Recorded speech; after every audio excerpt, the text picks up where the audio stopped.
Hello, my friends. I hope you're enjoying your weekend, especially on your Sunday. But in light of what happened last night in the Middle East, Iran's attack on Israel, I decided I wanted to reach out to the great David Rothkopf, who was available on Sunday afternoon, have a conversation with him and get it out for you to listen to get some nuance from a trusted source that you know. Hopefully, might not always agree with his interpretations and analysis, but I went right to his Twitter feed along with, obviously, I went to the network, but I was interested in what he had to say, and he agreed to join me on Sunday, so I wanted to get this up on Sunday. But of course, you know the headlines and what happened, I'm sure, at this point. Apparently, Iran, according to several media outlets, fired more than 300 drones and missiles at Israel overnight. The U.S. military shot dozens of them down, but most were intercepted by Israel's military. It was an unprecedented large-scale drone and missile attack Saturday night in retaliation for a suspected Israeli attack on an Iranian diplomatic complex in Syria, bringing the long-running shadow war between the two sides into the open and raising the prospect of full-blown regional conflict. That's CNN.com. Important headlines. New York Times, Israel reports light damage after Iran launches large strike.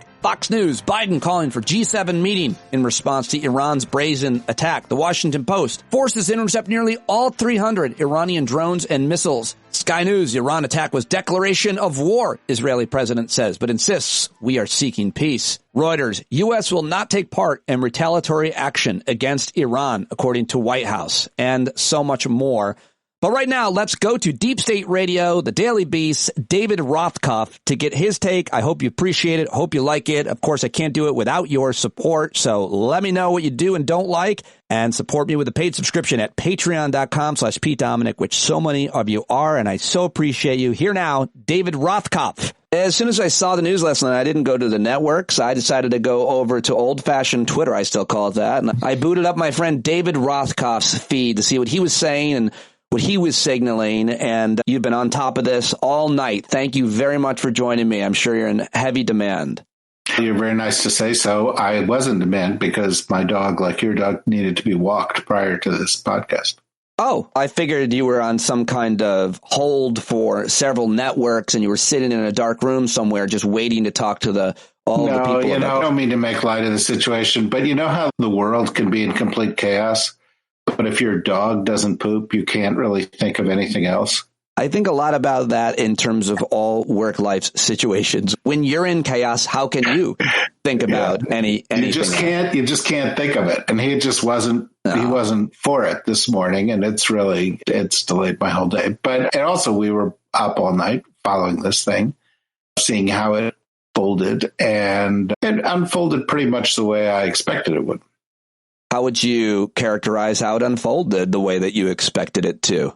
I felt that the Iranians were compelled to respond after Israel's attack on what the Iranians call an annex of the Iranian consulate in Damascus. And what the Israelis assert was not an annex, but was just a building being used by certain Iranian military officials. Anyway, 2 generals got killed. That was a couple weeks ago.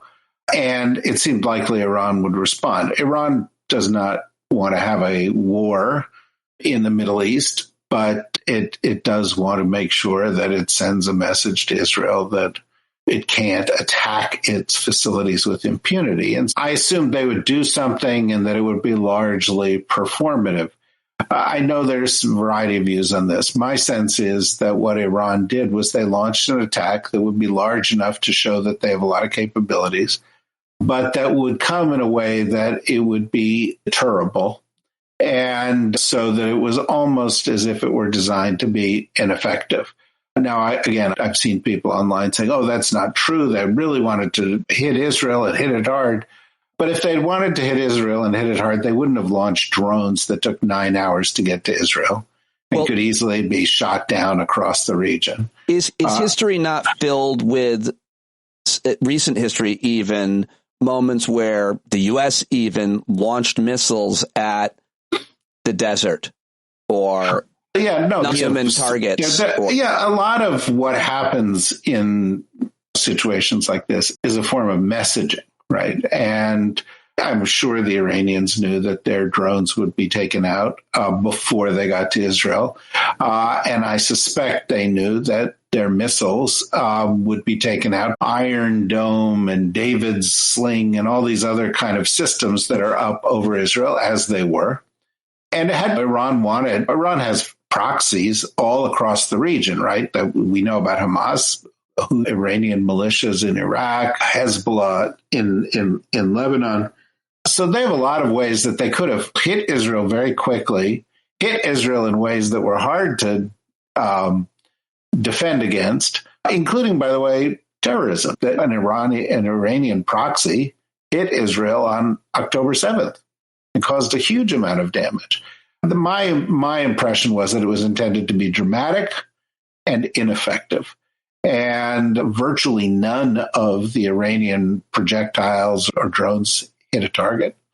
And the Iranians, within a very short time after the attack commenced, issued a statement saying, and this is it. We hope this is the end of it. They attacked us. We attacked them.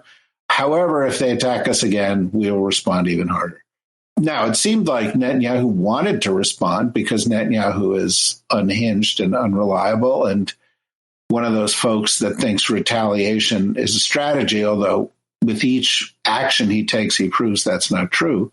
He was apparently talked out of it by the president of the United States, who said, if you do that, we will not support you. Just to be clear, on this, at this point right now, President Biden is saying to Netanyahu, if you retaliate as a result of Iran's attack, we will not support you. He's saying that if you retaliate against Iran directly, this is what the reporting is. Right. Joe Biden didn't call me last night to discuss it. I wouldn't be surprised the way you live your life. Yeah, no, it's true. Very important. But the reality is there's been a lot of people who report this, and people who are close to the White House suggest this. And I think that's, of course, the right thing to do. If we get into a kind of tit for tat exchange, these things escalate. And of course, when you launch attacks, there's always the possibility that they'll actually be successful and cause damage or hit something. Well, let's make this a little bit more of a fiery debate here. How dare you say that you don't think Israel should retaliate after they had 91 cruise missiles and drones sent at them? Do you think they should sit back and look weak to the Iranians? And what does that mean? First of all, and I just want to also mention that you're a coward to make it even more personal. Yeah, no, that's more exciting to higher ratings. Coward. Yeah, okay. Yeah, no, I'm sure that'll really drum up your ratings. But in any event, a couple of things. First of all, this attack came after Israel did something which it knew would provoke a response, which was attack something the Iranians consider a consulate and do so in a way that had a high likelihood of killing high-level officials. Look, I think that the Israelis knew that if they attacked this facility that the Iranians consider a consulate and they killed high-level Iranians, there was a significant possibility that the Iranians would respond. They would retaliate. When the United States killed Qasem Soleimani, the Iranians responded by launching missiles directly at U.S. facilities in Iraq. And so we know that's the kind of thing that they would do. And one might expect that this would be a kind of an exchange that would send a message. And I think that's precisely what it was. Now, a bunch of Israelis have gone, the Iranians, they were behind Hamas. And you go, yes, they were. But on the other hand, Hamas was partially funded thanks to Bibi Netanyahu. And Hamas's attack was successful because the Israelis left their southern flank exposed, and et cetera, et cetera. We can go back and forth for a long time on this whole thing. The point is, what does retaliation achieve? And there are a lot of sort of muscle-bound types out there on the internet who are like, oh, yeah, let's go kick the shit out of those guys and we'll hit them. And it's, oh, really? Okay. So far, retaliation of the Israelis, for example, in Gaza has only hurt Israel, probably created more enemies than Israel had before, probably made Israel less safe. Retaliation often doesn't work. And in the case of Iran, the Iranians are, according to a Washington Post article that appeared a couple of days ago, just a short sprint, to use their term, away from a nuclear weapon. Do we really want to push this to that point where we get a region-wide war? Also, I think the Israelis scored a kind of a victory last night, right? The Iranians launched hundreds of missiles and drones and so forth, and all of them were effectively stopped. And so a message was sent. A message said, we've got defensive systems here that are really superior, and you don't want to get into a war with us because we've got those systems and we've got allies. And the allies, and this was a big part of the story that didn't really get covered, included Jordan. Jordan intervened, shot down drones on Israel's behalf. When was the last time you could imagine a regional Arab state actively defending Israel? And I suspect a number of other regional states were helpful with the air defense that undertaken here. As well as the traditional allies to Israel. The United States and the United Kingdom also intervened. And so that sends a signal to Iran, you can't do this. We will win every time. Plus, we have nuclear. Exactly. And Israel's a nuclear state. Now, why would you do it then? Feels good. We're retaliating. We're strong. We're masculine. We're manly men. And the other thing is, if you're Netanyahu, if we go back to focusing on Gaza, that's not good. If the war ends and we get out of a war footing, he's out of work. And so for a lot of people, including a lot of Israelis, thought, well, he might provoke the Iranians to try to raise the sense that they're on an emergency footing, which keeps him in office. I'm not a conspiracy person, but I can imagine Iranians saying, listen, if we actually kill Israelis, we're going to be in a lot more trouble. I can also imagine the Israelis saying, wouldn't be terrible if one of these missiles slipped through and killed somebody, because we would then look like victims. And is any of that, those things, am I way out of bounds for even bringing that kind of thing up? I don't know. We can only speculate on this thing. I think the Israelis knew when they attacked the consulate in Damascus that they might provoke an Iranian response. I think they had to assess that. I think Iran knew that although there's a risk that some of these missiles would get through, that in all likelihood, most of them and perhaps all of them would not, and that therefore this would not be a highly effective way of attacking. They have a lot of precision ordnance in Lebanon, minutes from Israel, thanks to Hezbollah, that could have been launched instantaneously. There's a lot of other things they could have blown up. But instead, they chose slow-moving drones that would also warn the faster-moving missiles. It's like in boxing, they call it telegraphing your punch, right? Yeah. It's coming. And since they had a lot of options, why did they choose that option? And yes, there's a risk it could have escalated, and that's the problem. The problem still can, right? There's tit-for-tat retaliation is that you get an accidental outcome that all of a sudden triggers something out of control. Right. And that is what the U.S. has been trying to avoid ever since Israel started its responses to October 7th. A lot of other really important points that you've been making, both in your Daily Beast article that you somehow were able to write and get posted last night that everybody should read, and, of course, on social media. But you and many others making the point about what this means, what this looks like, and why this matters or is symbolic to the war in Ukraine. I wanted to get your take. You were saying a lot about that in terms of Iron Dome, in terms of the parallels. Look, Iranian drones attack Ukraine every day. Iranian drones or Russian drones? Iranian-made drones, the exact same drones that attacked it. Why? Because Iran is a client state or an ally of Russia. And in fact, this is a dangerous situation because essentially, you've got the U.S. and allies fighting proxy wars against Russia and Iran in both Ukraine and now in the Middle East. And that's the kind of thing that can also spread. But the United States and our allies thought it was worth intervening to stop this attack and have provided, enormous amounts of aid to Israel to develop technologies like this and utilize them.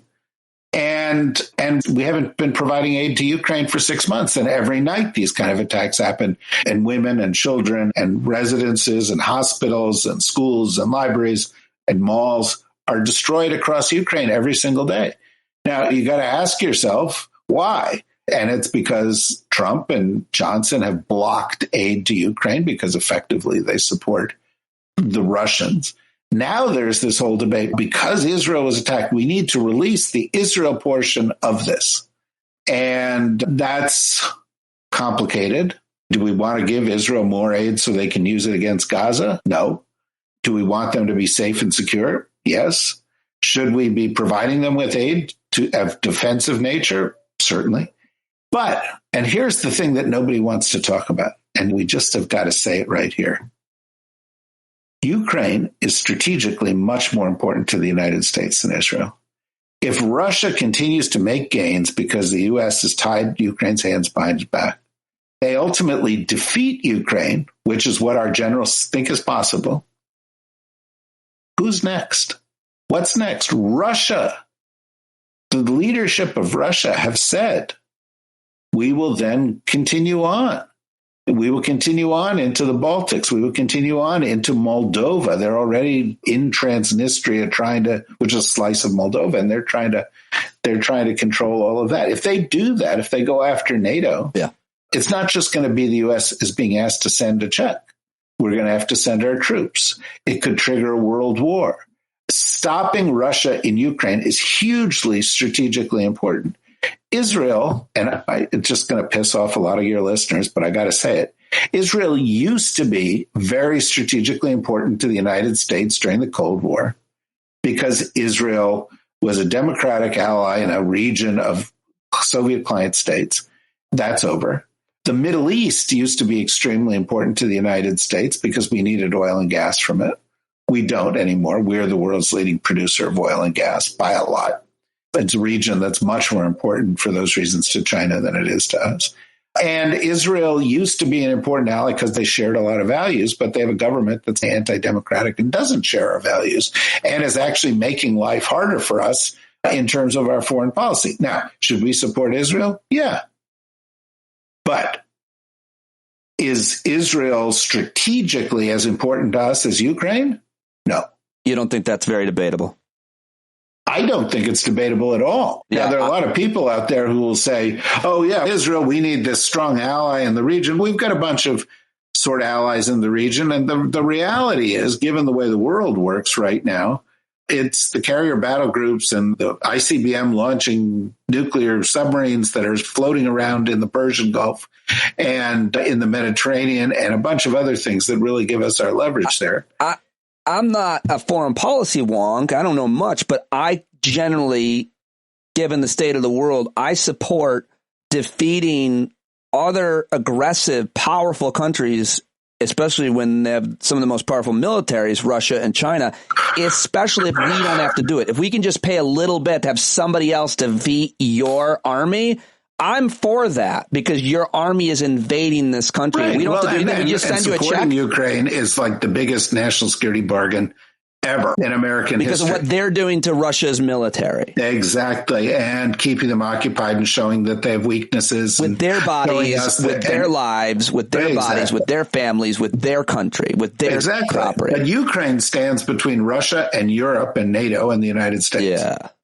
And so Ukraine is unbelievably important. Now, should we have to choose? No. Should the package that was submitted by the Biden administration in the beginning of the fall had aid for Israel, had aid for Ukraine, had aid for other initiatives that we had around the world? There's talk of putting some aid for Philippines in because the president of the Philippines was here last week, and we're trying to create more counterbalance against China in the Indo-Pacific. This is all very inexpensive, and the Republican obstacle to it has been absurd.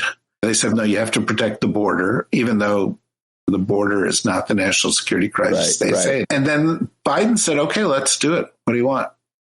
And they said, well, we're going to put the most conservative guy in the Senate in terms of drafting this legislation.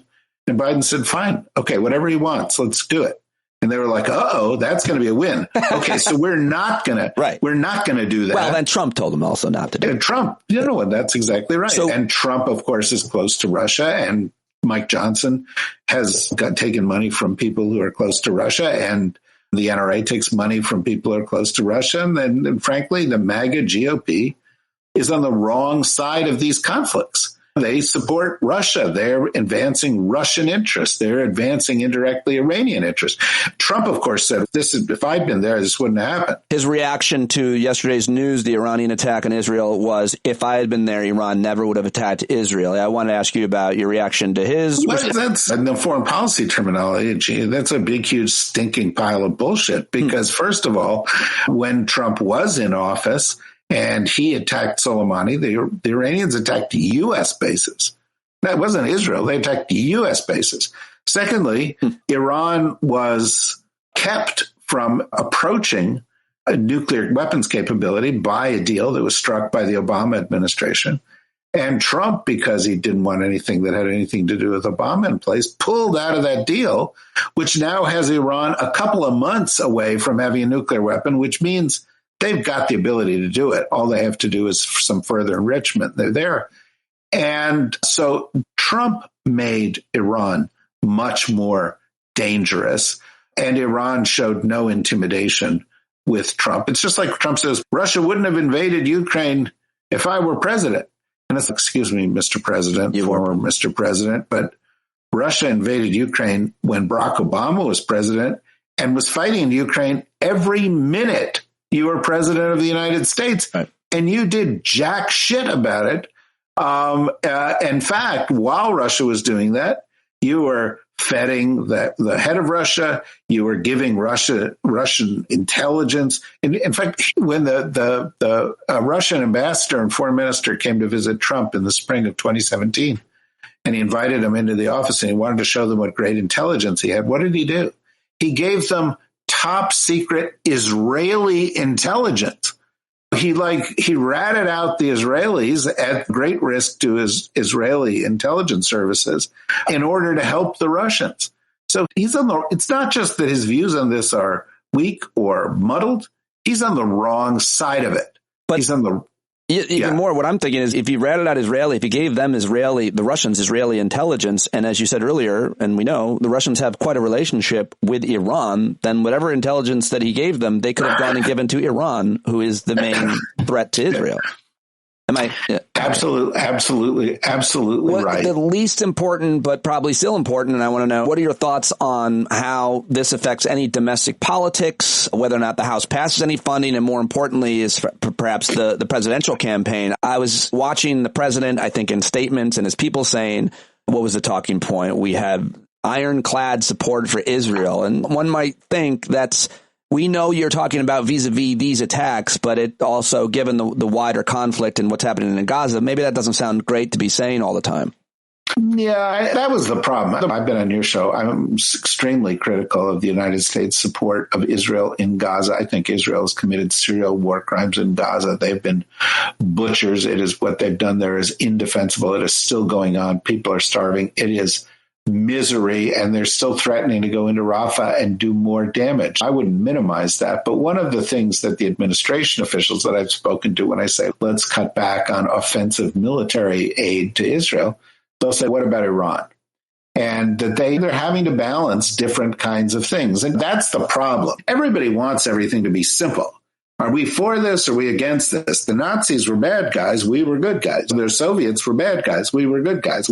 That's easy. But here's the situation. We're close to Israel and should be, but we've got problems with the Israeli government because we should. We are uncomfortable with what the Israelis are doing in Gaza because we should be. But we are even more uncomfortable with the threats posed by Iran throughout the region, as we should be. And it is now, I think, by the way, in Ukraine, it's a lot simpler. Russia bad, Ukraine good, Ukraine on the side of the U.S., democracy, NATO, Russia on the side of everything evil. It's pretty straightforward. But the Middle East is muddled and complicated, and they're navigating it. And I think there are parts they could have done better, and there are parts that I'm pleased that they were there. And I got to tell you, last night, when the missiles start flying, do we want to have a hothead? Do we want Trump to go in and say, okay, let's take out their nuclear facilities. We're going to nuke them. Which is the kind of shit that he said. He would go to call Mattis and say, okay, it's time to take out North Korea. And is that the kind of guy you want running the United States of America? And fortunately, he was not the guy last night, and hopefully he will never be the guy again. I will let you go. I really appreciate you joining me here on a Sunday. I really wanted to talk to you. I appreciate all your feedback, all your tweets, and of course your article, The Daily Beast. But to get to talk to you this way, always a pleasure. I always learn a lot from your perspective. Thank you so much, sir. Much gratitude.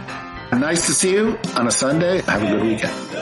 Well, there you go. I hope you appreciated Rothkopf's take on it. You can read his piece at The Daily Beast about it, linked in today's show notes. And thank you so much for your support. As always, look for a new show tomorrow, Monday. And I always want to hear from you about anything and everything. Join our community on Discord. Join the marketplace with your goods and services. And I hope to see you at our Hangouts on Thursday at almost every Thursday at 8 Eastern. Love you guys. Hope you had a good weekend. I'll talk to you tomorrow. Bye-bye. When you can't see the forest for the burning trees, you got to stand up.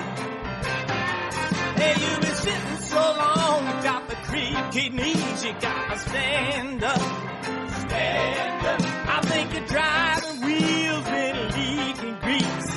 Boy, you better stand up. Stand up. Well, there's a whole lot more of us who know what's right. They'll keep right on ignoring us if we keep sitting tight. You got to open up the window to let in some light. You got to stand up.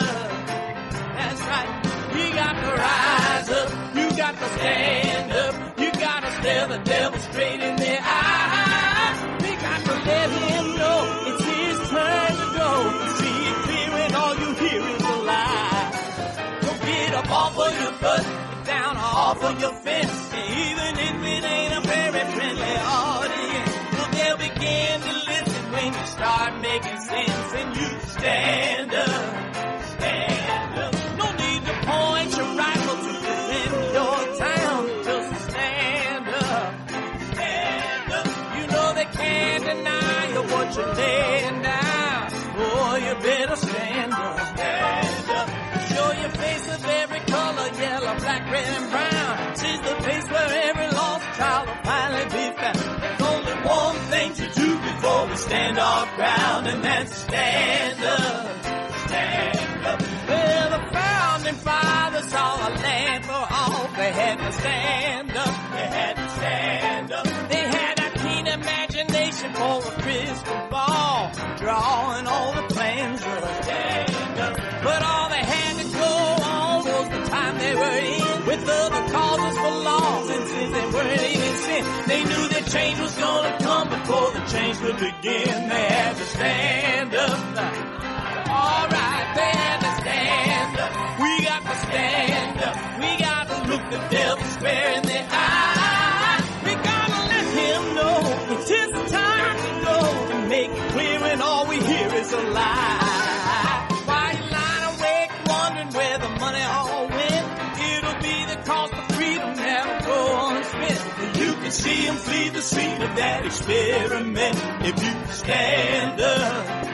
Alright, we got to speak up, we got to reach up, and raise your voice in every way you know how. Don't be told up, you got to show up. Ain't no better time to do it but now. No need to pledge allegiance to no wanton tribe. Rise up, show obedience to the voice inside, and listen well and it'll tell you not to run and hide. It says stand up. Stand up. Got to stand up. Ooh, come on, just stand up. Everybody got to stand up. In the darkest hour, stand up. People got the power. Stand up. Come on, come on, come on. Come on, come on, come on. Come on, come on, come on.